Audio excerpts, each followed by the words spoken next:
దీన్ని ముక్త కంఠంతో ఖండిస్తూ సభా ఉందాన్ని, సభా గౌరవాన్ని, ఈ ప్రజాస్వామ్యాన్ని కాపాడటం కోసం డెఫినెట్గా ఆ సభ్యుడు మూడ్ ఆఫ్ ది హౌస్ ప్రకారం ఆ సభ్యుడిని, సరే మా సభ్యులు చాలామంది పూర్తిగా ఈ సభ నుంచి ఎక్స్పెల్ చేయమని చెప్పినారు, కానీ మాకు ప్రజాస్వామ్యం మీద గౌరవం ఉంది, సభా వ్యవహారాలపైన గౌరవం ఉంది.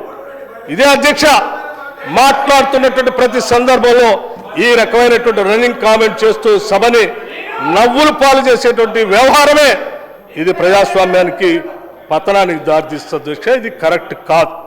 మీరు సర్కాసిజంతో లేకపోతే సభా నాయకుడినో లేకపోతే సభాపతి పైనో లేకపోతే మంత్రులు మాట్లాడుతున్నప్పుడు మాట్లాడుతూ ఏహియాలుగా మాట్లాడుకుంటూ పోవటం అనేది ఏ సభకి శోభను తీసుకొని రాదు, గౌరవాన్ని తీసుకొని రాదు. మనం అందరం ఈ సభ ఔన్నత్యాన్ని కాపాడాల్సిన బాధ్యత మనందరిపైన ఉంది అధ్యక్ష.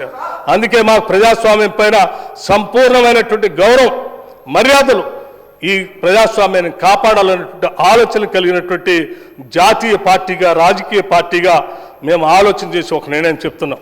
పూర్తిగా సభ్యుడిని ఈ సభ నుంచి ఎక్స్పెల్ చేసేటువంటి విధానం గురించి, తదుపరి చర్యల గురించి డెఫినెట్గా మీ ద్వారా ఆ సభ్యుడు వ్యవహారశాలపైన ఎథిక్స్ కమిటీకి పంపించండి.